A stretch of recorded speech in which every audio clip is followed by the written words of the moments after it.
তা যা, কিন্তু ফিরবি কবে? মিলিকে ছাড়া একটা দিনও থাকতে ভালো লাগে না রে। সে মেয়েও তো ঠাম্মা বলতে পাগল। এই পরশু দিনই চলে আসবো মা। এখন তাহলে বেরিয়ে পড়ি। হ্যাঁ হ্যাঁ হ্যাঁ বাবা, যা যা। এমনিও আকাশের যা অবস্থা, বৃষ্টি নামলে তখন আর গাড়ি পাবি না। হ্যাঁ মা, আসছি তবে। হ্যাঁ, তুমি সাবধানে থেকো। দুক্কা দুক্কা।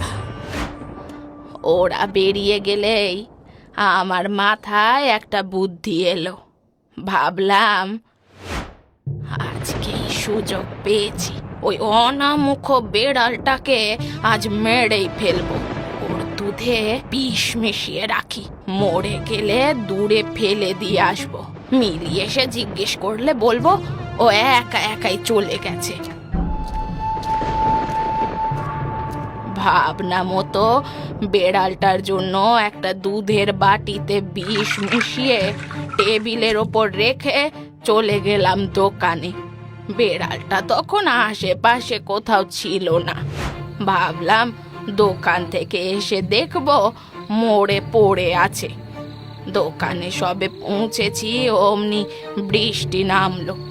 বসে বসে ভাবছি ছেলে বৌমারা গাড়ি পেলো কিনা। এমন সময় আমাদের পাশের বাড়ির ছেলেটা এসে বলল, মাসি গো, তুমি তাড়াতাড়ি বাড়ি চলো, সর্বনাশ হয়ে গেছে। কেন রে, কি হয়েছে? বাড়িতে তো আজ কেউ নেই। আরে তুমি চলোই না, এত কথা বলার সময় নেই, তাড়াতাড়ি চলো। ওর কথা মতো আমি কোনো রকমে অন্তদন্ত হয়ে বাড়ি পৌঁছলাম। গিয়ে দেখি ও মিলি, মিলি, আমার মা। ওঠ না মা, ওঠ ওঠ, দেখ দেখ আমি তোর জন্য খাবার বানিয়েছি, খাবি না মা? ওঠ ওঠ মা, ওঠ। কি হলো গো আমাদের মেয়েটার? ও মিলি, মিলি, তুই যা চাইবি তোকে সব কিনে দেবো। তুই একবার ওঠ মা, ওঠ। ওঠ।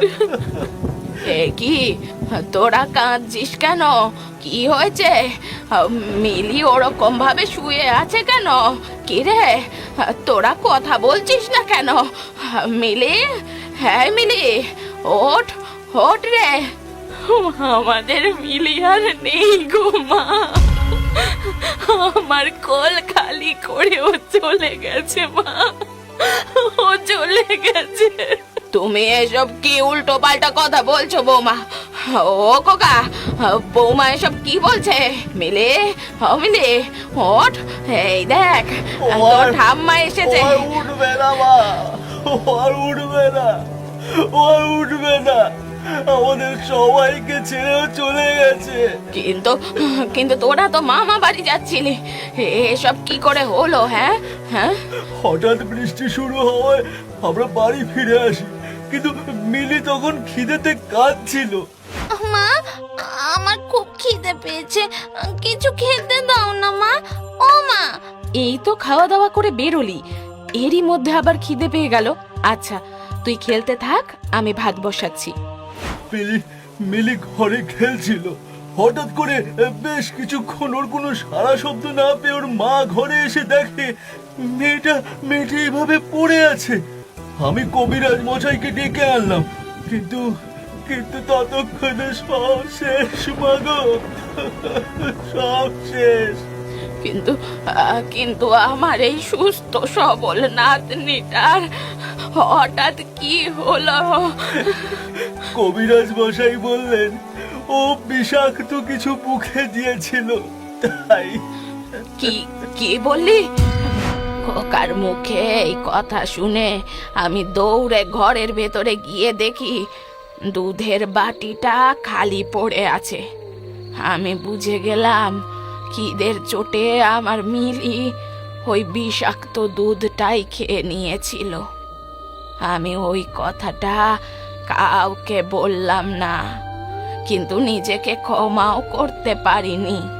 কতদিন এই দোকান খুলিনি, ঘরেই থাকতাম, কিন্তু পেটের জ্বালায় কয়েক মাস পর তো দোকান খুলতেই হলো। তারপর কিছুদিন আগে দোকানে বসে আছি, এমন সময় এই এই যা যা যা, এখান থেকে বেরো বলছি, বেরো বেরো। তবে রে, যাবি না তো?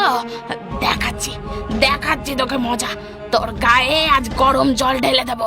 চোখের সামনে ছটফট করতে করতে বেড়ালটাকে মরতে দেখে খুব আনন্দ হলো জানিস। মনে হলো আমার মিলির আত্মাটা শান্তি পেয়েছে। ওই দিন রাতে প্রায় 1 বছর পর আমি ঘুমোলাম। তারপর থেকে প্রতিদিন রাতে গ্রামের বেড়ালগুলোকে ধরে ধরে মারি, না হলে রাতে আমার ঘুম হয় না রে, ঘুম হয় না। আর আর আমার মিলির আত্মাও যে শান্তি পাবে না ওরা না মরলে। তোমার নাতনি মিলি বিড়াল ভালোবাসতো, এইভাবে ওদের মরতে দেখে ওর আত্মা কিন্তু শান্তি পাচ্ছে না, বরং কষ্ট পাচ্ছে। আর তাছাড়া তোমার নাতনির মৃত্যুর জন্য বিড়ালটা কোনোভাবেই দায়ী না, ওটা তো একটা দুর্ঘটনা মাত্র। আমার তো মনে হয় এই শোকে মাসির মাথাটা ঠিক নেই। চলো ওনার ছেলেকে খবর দিই। হ্যাঁ, সেই ভালো। এরপর গ্রামের লোকেরা বৃদ্ধা রমার বাড়ির লোকের সাথে কথা বলে তাকে 2 দিন পর শহরের মানসিক হাসপাতালে চিকিৎসার জন্য রেখে এলো।